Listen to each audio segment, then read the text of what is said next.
Right. So I'm in this boat too. There's what you know about you. Yeah.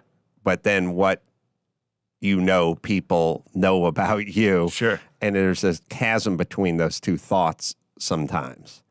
And it's kind of hard to talk people out of what people know about you. And the reason it's hard to talk people out of it is because it's not really true. And it's harder to talk people out of stuff that's not true. Definitely. And it's hard to, and then the second you start defending yourself for something that's not true, Yeah. it gives it validation. So what do you think the people at Netflix think they know about you? I think, if I had to guess, I think there's a bunch of people at Netflix that have seen me and think I'm very funny. And if I had to guess, there's probably 5 people there that are kind of holding everyone hostage as to what type of content they make and who they select and all that. I think that's kind of the industry standard. So it's basically like what vegetarians do to us. Yeah, exactly. We go, anyone who's ever done a production, TV show, movie, whatever, there's 80 people on the set. 3 of them are vegetarians. But we must get 50 beef steak subs and 50 veggie subs, right? Because the fucking 3 are controlling the other 77 people that are on that set. And it's kind of that way artistically. I mean, the zeitgeist is that way. Black Lives Matter, the times we're in, Netflix. It's a handful of woke assholes sort of deciding which way the wind is blowing for the company. Definitely. And it also, you don't want to come off like a sore loser or like a they're not picking me because of this type thing. You know what I mean? Does that make sense? Like I'm not afraid, but like I'm very conscious of vocalizing like the reason they're not picking me is because of this. Because that's an excuse a lot of very bad comedians can make.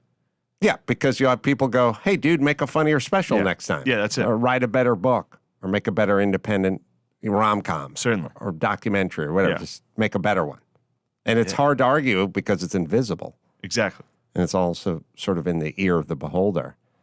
So for you, why don't we step back a little bit and start with your upbringing and then figure out, we'll go through SNL and we'll get to here and we'll sail past where we're at now. All right. I'm from Mechanicsburg, Pennsylvania.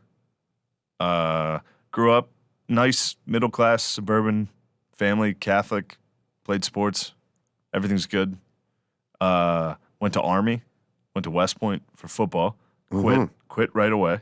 Right. Why right away? It was hard. Yeah. Yeah. And I cried. Really? Yeah, I cried at boot camp and went home. Football and Army are essentially the same thing. It's just it turns out screaming at you. It turns out football is way harder than boot camp. And football's brutal. Division I college football sucks.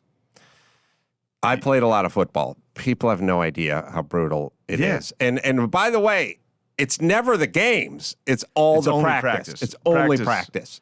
And then at the college level, you practice like 8 a.m. to 9 p.m. every day. It's just meetings, lifting, film, training room, film. Right. I mean, it sucks, especially when you suck, and I sucked. Well, you had to be good enough to get recruited to play there, right? Yeah, I was good in high school because I was big.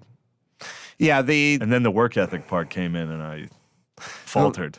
The other part about football that nobody understands is when you play O-line like you play offensive tackle, and many other positions, you don't even touch a football. You don't see a football. You do nothing that has to do with football. It's a totally different sport.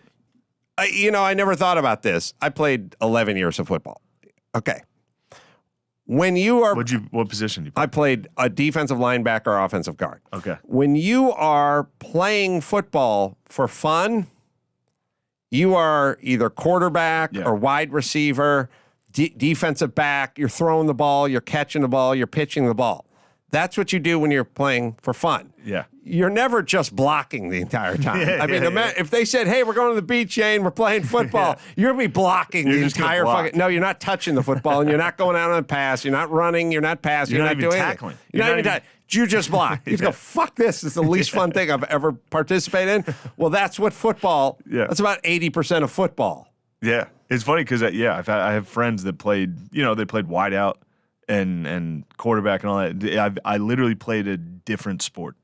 Offensive line is a different sport. Offensive line is the most thankless, boring, the most miniature concussions you're going to get with boredom sprinkled in ever, with zero praise and almost no dick sucking from cheerleaders. Yeah. That's how I was. I played offensive line. I was like, ugh. But then I played defense. I was like, oh, yeah. Now it's fucking awesome. Fun. This is awesome. And then I'd go back to offense again, and it was bored off my ass. Yeah. So you go to West Point. Yeah, West Point. I quit, transferred to Elon. It's in North Carolina. But you were recruited to go to West Point? I was. All right. Well, that's good. I was good. I was good at football. Right. And then, I played one season of college football and then quit again. After leaving West Point? Yeah, left West Point. I mean, literally 3 weeks. Why West Point? They played like Notre Dame and Army Navy and at Texas A&M. There were so many as far as getting recruited, I was getting recruited by Eastern Michigan, Temple, and Army. Mm-hmm. Army was that was cool. So you went there, you flamed out. Yeah. You transferred. Not even flamed out. I mean, we're talking. Didn't even light the match. Really? Just showed no pilot, up. Nothing. Just showed up, and I was like, all right, I'm going to head out. Yeah. And then I went to Elon in North Carolina. It's 1AA. You remember when App State beat Michigan? Appalachian State? Yeah, I did. We were in the conference with them, and we played them that year.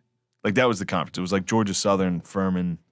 So you went to a place that you felt you could fit in a little, wasn't quite as regimented? Yeah, for sure. But the football was just as good. Mm-hmm. And so that was the hardest part, was physically getting your ass kicked every day. Yeah. But I don't know. I feel like there's a lot of growth in there too. And as monotonous and thankless and boring as O-line is, it's a kind of good lesson in that you got to sacrifice and give yourself up and do your job so that somebody else can carry the ball across the goal line and be mobbed by the adoring teammates and fans, right? Yeah, for sure. Sort of the opposite of stand-up. Yeah. If you think about it. Definitely the opposite. It's like being a writer. Yeah, versus in being comedy. Up on stage. Yeah. So you do a year there, and then what? And I quit football, and after that, I just stopped going to school, stopped going to class, whatever. Get home. I graduated from Westchester, outside of Philly. Sold cars when I got home, and then started doing stand-up. So then I moved to Philly. I lived in Philly for 6 years, doing stand-up. And then when I was 30, so 2 or 3 years ago, I moved to New York. And then within a year, I got the SNL thing. Was stand-up always something, or at least comedy always something that was sort of rattling around in your head? Yeah, absolutely. But you didn't come from a background that fostered that? Everybody was funny. My family's very funny. Mm-hmm. Very dark humor, for sure. And were they funny? Yeah. But did they think you were funny? Yes. Well, that's good. I think so. I don't know. No, I think they thought I was annoying. But were you making them laugh? I was the youngest, yeah.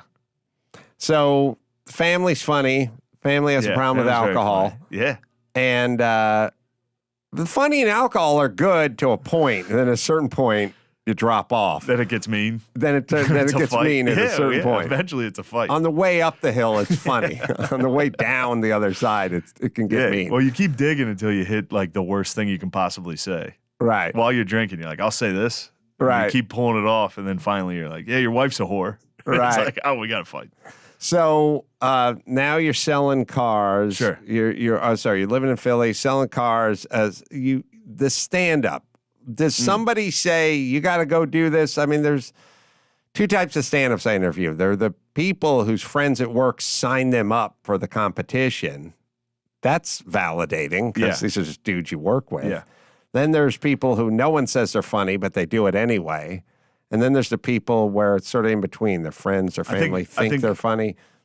I think I was a little in between. There was a guy in Mechanicsburg that was doing an open mic. One of my coworkers was going to do an open mic, and somebody was like, hey, do you want to go watch him do stand-up? And I was like, oh shit, I had no idea how to even get into stand-up comedy. Like there's zero comedy in Mechanicsburg. And so then I went and watched him do stand-up, and I was like, oh, I can do this.